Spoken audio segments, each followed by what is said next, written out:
I love that song, and you have never sounded better. Thank you. Yes.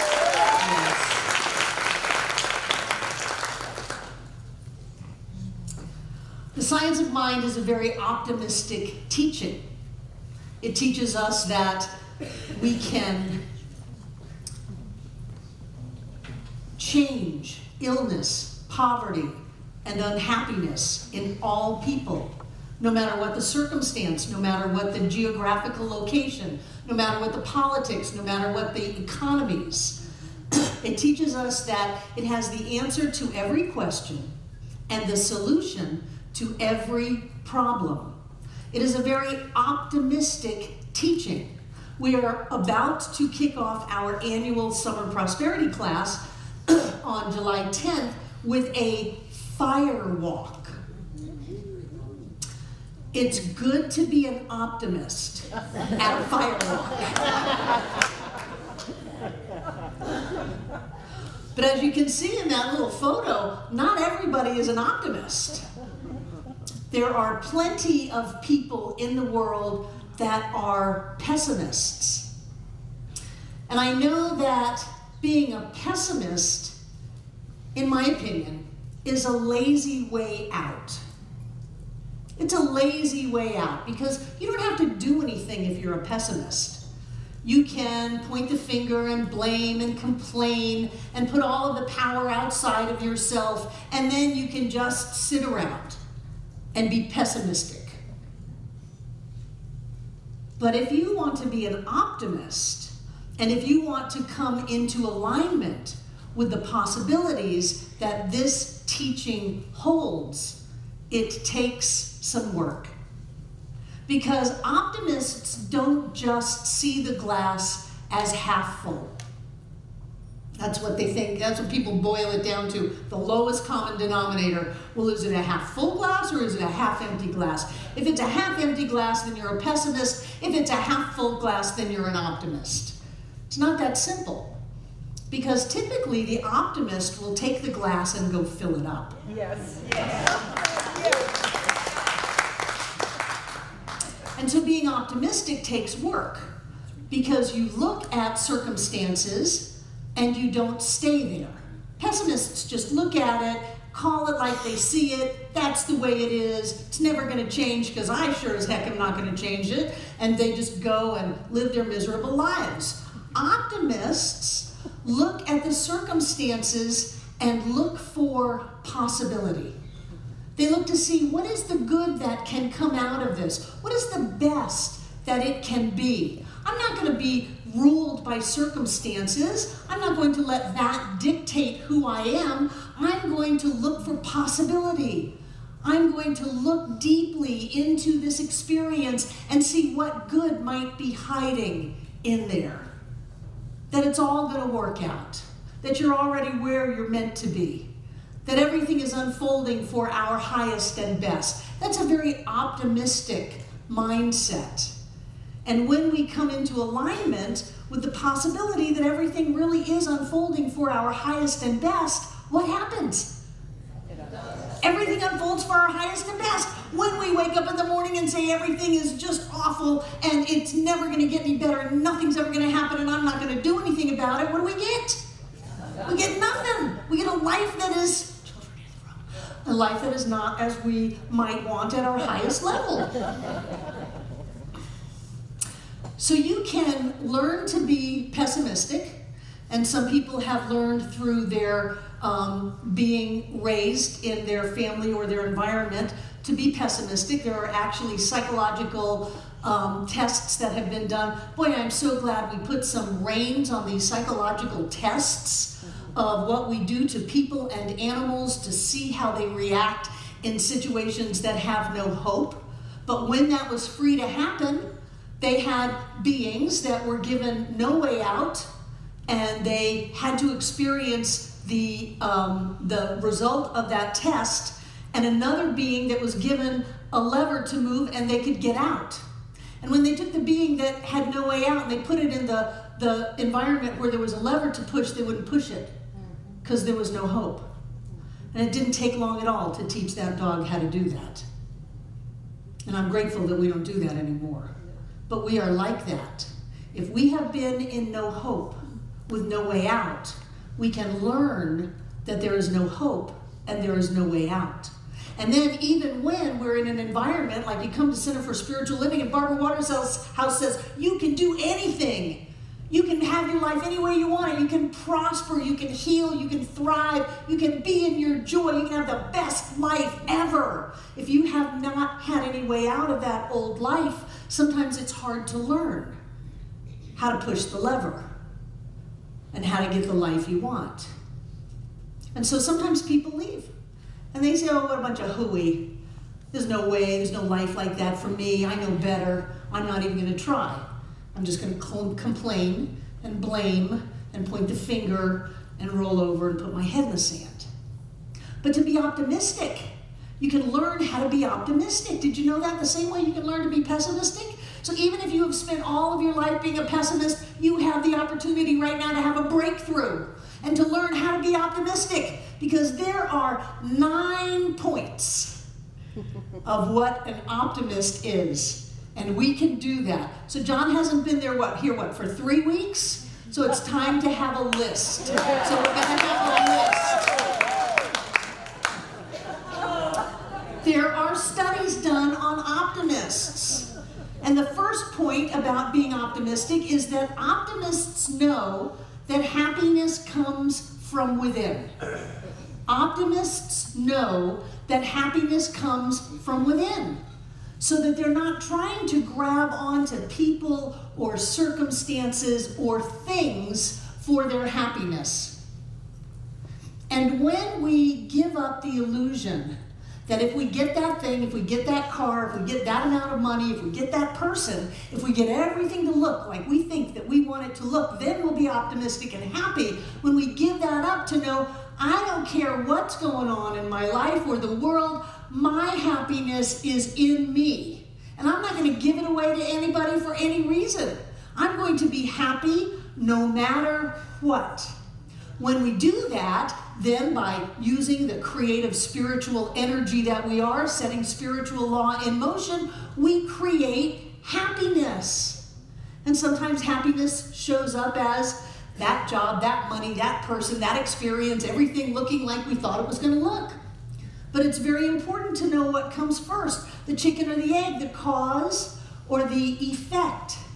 Because if I think that my happiness lies in husband number 1, boy, am I in trouble.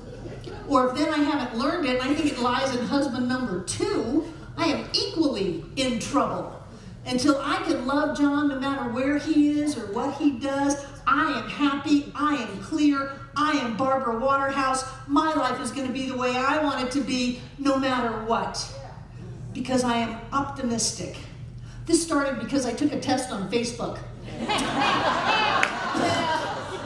It's colors. Now keep in mind, I am seriously colorblind. But still it says, what color is this? Is it more this or more this? So I took the test thinking, well, you know, I'm out there in the sunlight with my shoes trying to figure out what color they are. And so I took the test and it says, you're an optimist. And I said, yes, I am an optimist. I am an optimist because I want to get the most out of life. And if I want to get the most out of life, I have to see the most in life. That means I have to see beyond the world of appearance into possibility, infinite possibility, and that collapses into form in my life. You've just had a lesson in quantum physics. Yeah. So what else can we learn to do to be an optimist? Optimists are naturally drawn to like-minded people. You're my peeps. Because we don't tolerate, not ever, I mean, people can have a bad day, but we don't tolerate unending pessimism. What a bummer. We understand that we are energy beings and that we are affected by the energy around us. That's why people can come into this center and be dropped on their knees in the doorway, because they've never felt anything like this before. We bring an energy with us. We bring a vibration with us of prosperity and health and wholeness, love, peace, and joy. And when we come in here, we catch it. We're not separate beings, we're tuning forks. And when a tuning fork is held next to a vibration, it doesn't have to be struck. I mean, sometimes I want to whack you on the side of your head, but you're a tuning fork. You don't need that. All you need to do is come into the room. And before you know it, you start vibrating at this infinite possibility realm. I don't care what the doctor said. I don't care what the bank statement said. I don't care what a friend of yours said. Infinite possibilities are ours, and we share that with other infinite possibilities. I have got time, so I'm going to digress. I am turning into a Greg Braden nut. I love Greg Braden. I'm watching his Missing Links series on Gaia TV, and I just watched the one that said our DNA showed up on planet Earth 200,000 years ago, and we are not descended from anybody. Where did we come from? And then I put my little Bible hat on and go to the Old Testament, and it said, and the sons of gods came down and laid with the daughters of man. Sounds like ETs to me. It sounds like we come from the stars to me, and that our DNA has not changed in 200,000 years. Isn't that amazing? They're finding DNA in fossils. They can take DNA out of fossils. They got some from 28,000 years ago. They got DNA. They said it's exactly like yours and mine. Isn't that amazing? So here we come from the stars. I always knew I was an ET. You know, it started out as a kid just, I don't belong here. This is a nice planet and all, but I don't belong here. The people in my world there were not my people. And I spent much of my life looking for my people. You're my people. You look at the world and you rise above it. You look at the world and you see infinite possibilities because we came from the stars.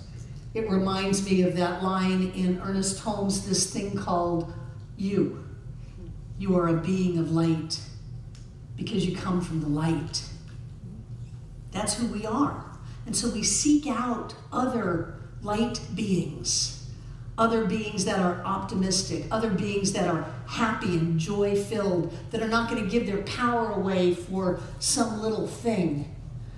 And in doing that, we create extraordinary lives. What's the next one, David? Optimists see the opportunity in every difficulty. Two little boys, one's an optimist, one's a pessimist. I don't know what the parents were thinking. They needed to have some parenting classes. But one Christmas, they decided to give the optimist a pile of pony poop and the pessimist a pony. And they went in there and the pessimist was saying, oh no, not a pony. Now I've got to feed it and clean it up, and it's taking up all this room in my bedroom. Oh, I didn't want this. And they go into the little optimist boy's bedroom, and he's digging like crazy, going, with all this pony poop, there's got to be a pony in here somewhere. I just thought I'd give you the whole joke for those of you who only got, there's got to be a pony in here somewhere. Optimists see opportunity. Everything holds with it the potential for greater growth. You know, that's the whole basis of all of evolution. That if we couldn't go beyond the event, we would never have evolved. Although they're completely proving that evolution is not all that it's cracked up to be, because we came from the stars. But for us to evolve either physically or experientially, for us to have had any breakthrough, any invention, anything that's new in life, we had to go beyond the problem and look for the opportunity in there. What did Edison see as the problem of 1,900 experiments that didn't work out? That one of them was going to work out until he found that he could make a light bulb. What do we see in our problems, in our difficulties? Is this grist polishing our diamond and we're getting shinier and shinier and shinier? Or is this something that will take us out, knock us under? I tell you, the only way people get taken out and knocked under is because they go down. And we don't. Even if we do go down, we stand back up again, and we know that there is something within us that is greater than any circumstance in our life. And if you look for opportunity, you're going to find it. If you look for it, you will find it. And so the optimist is not afraid to look. It's not afraid to be proactive, to do things in life. It looks, it gets out the shovel, it starts digging, it finds it. And the next one, optimists, I changed that word to approval. Optimists do not seek the approval of others. I'm not looking for my happiness outside of myself. I'm not looking for your approval of me, although I do like it. You know, I like it when you tell me how your life has totally changed from coming to Center for Spiritual Living, how you never thought things could be so good, how you are healthier and happier and richer and more joy-filled than you ever dreamed possible. I like that. But I don't need it to be who I am. So I'm not going to go out and seek your approval. I'm not going to sell myself for your approval. And I have done that a lot in my life. I will be what I think you want me to be so that you will approve of me. No. I'm me. I like who I am. I love who I am. I'm good at who I am. And so I have my own approval.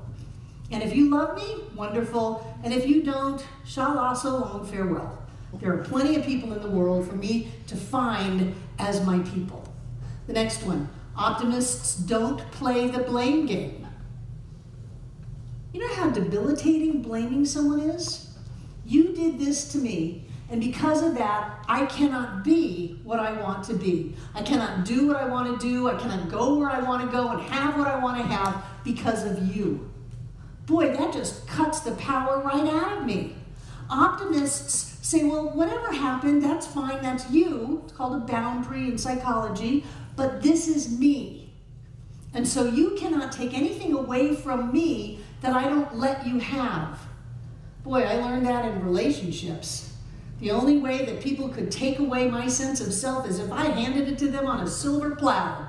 Here, I'll give you all of my self-esteem. I'll give you all of my self-worth. I'll give you all of my happiness. Now, please don't hurt me. So what was I going to get? I was going to get hurt because I didn't have any self-esteem. I didn't have any happiness. I didn't have any self-worth. I gave it all away. So I had nothing inside of me. I was like Gumby, you know, I had no backbone in me. Optimists don't do that. They don't point their finger at other people. They look inside of themselves to see what they have to live the life that they want to live. Optimists don't complain. Good heavens. Barbara, something happened and I don't like it. Great, you saw it. It must be yours to fix. What? What? Yes, because if you see it, it's yours. Don't you get that? Otherwise you wouldn't see it. I didn't see it. It's obviously not mine. Optimists don't complain. If there's something going on in your life that you don't want, do something about it. Realize that you have infinite potential and strength from God inside of you to change any circumstance, to do anything that you want. I don't care if it's a diagnosis. I don't care if it's a bankruptcy. I don't care what it is. You have within yourself everything that you need to change the circumstances in your life. Nobody is the boss of you. And as soon as you complain, you have given up all of your power to affect change. Right? Yeah. Next one. Optimists are grateful for what they have. Grateful. Boy, you move into a state of gratitude, and according to Greg Brayton and HeartMath, your body excretes chemicals that will make you younger, that will uninflame your body, anti-inflammatories, a little bit of endorphins that'll get you high, all because of gratitude. So Barbara, why should I do gratitude lists every day? Why should I go around when I'm mad and start being grateful? Why should I look at my spouse every day and go, I am so grateful for you because? because it makes life better. Because when you are grateful for something, you experience more of that. It's the same kind of result, but a different direction than complaining. When you complain, you get more of what you're complaining about. When you are grateful, you get more of what you are grateful for. You create that in your life. And so not only do you look better, not only are you healthier, not only are you happier and a little high, but your life shows up in different ways. All because of gratitude. Optimists are grateful for what they have. They're grateful for the opportunity to have more. They don't expect someone to hand it to them on a silver platter. They are expecting to have the wherewithal within them to go out and get it, and they do. Optimists are able to let things go. But they hurt me. No, I think you hurt yourself and bounced it off of them. But they took this from me. That which is yours can never be taken from you. That which is not yours you cannot keep. Let it go. Let it go. Let it go. Like Edwin Gaines says, for you forgive someone because not forgiving someone is like drinking poison and expecting them to die. Lack of forgiveness will kill you. And it'll make you miserable on the way out. Let it go. Let it go. This is a new moment. This is a brand new day. This is a new experience. You have everything that you need to have the best out of it because you are you. And you've got it inside of you already. So reach out into life and grab it. Let go of that which is no longer yours. Don't let it drag you down. Let it go. Let it go. Let it go. And then move forward into a brand new day. And the last one, optimists don't expect life to be easy. And I don't think that that means that they wake up every day and go, oh, it's going to be so hard. But they don't get mad if everything doesn't go exactly the way they thought. They know that they have within them the wherewithal to rise above every condition and manifest what they want to have out of life. They're not afraid of life. They're not afraid to step out and take chances and go for it. They know that they have within them what they need to live the life that they always wanted to live. This is an optimistic teaching. Go ahead, David. Because the science of mind promises that it has the solution to illness, poverty, and unhappiness for every person on this planet.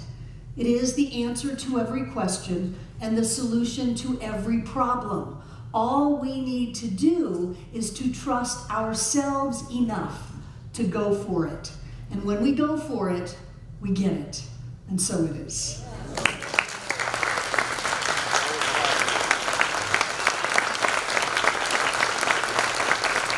Thank you, thank you, thank you, thank you. Our welcomers are up here. Who's in the room for the very first time today? Who's here? Is that Tim McGinnis? Is that Tim McGinnis in the back row? Wow, I haven't seen you in a decade. It is so good to see you. Thank you. Welcome, welcome. And did you bring new friends? My wife, Chrissy. Chrissy, welcome.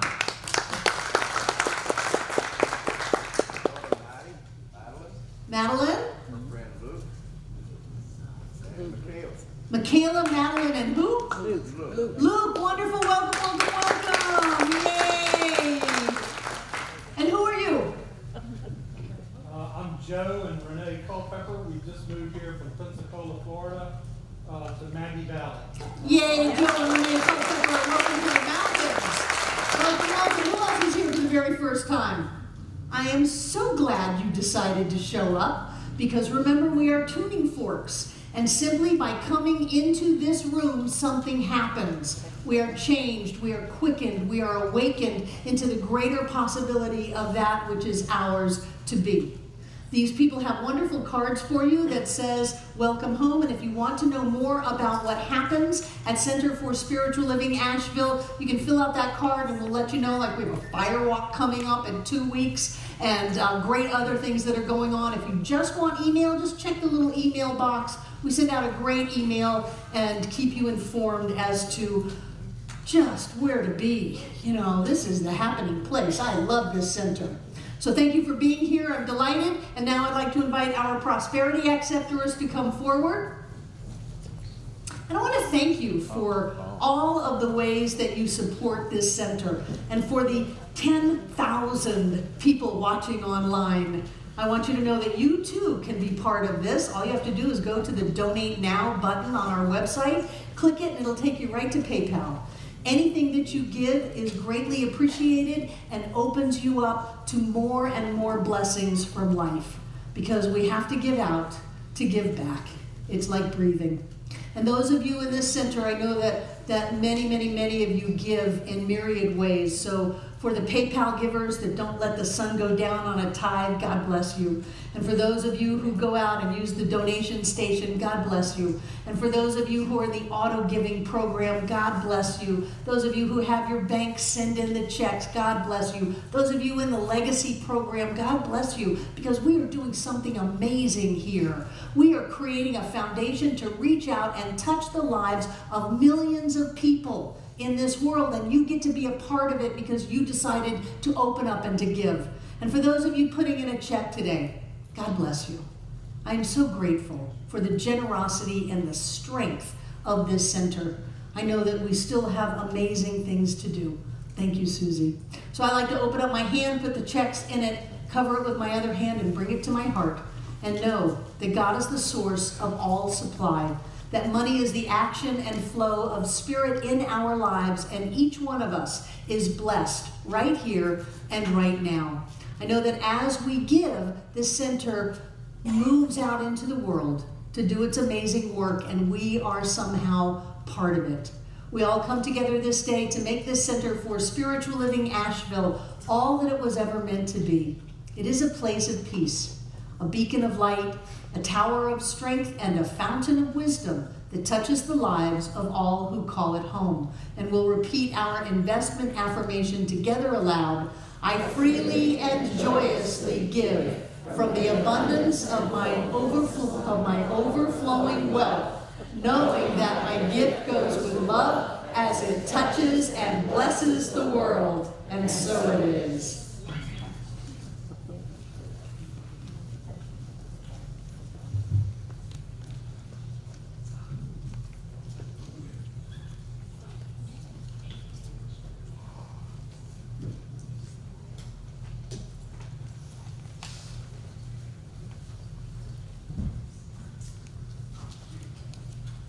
Hi.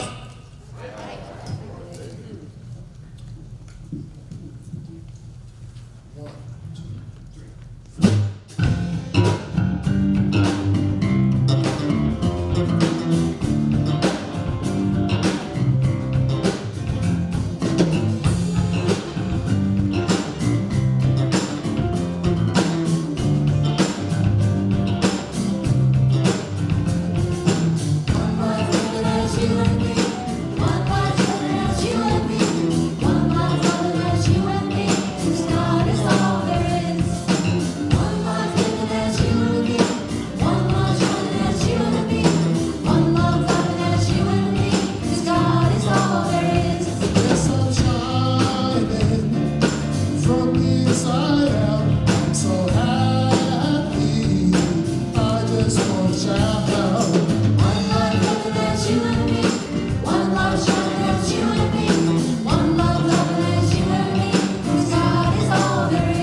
know that everything in these baskets is blessed because every time we give, that which we are goes with our gift.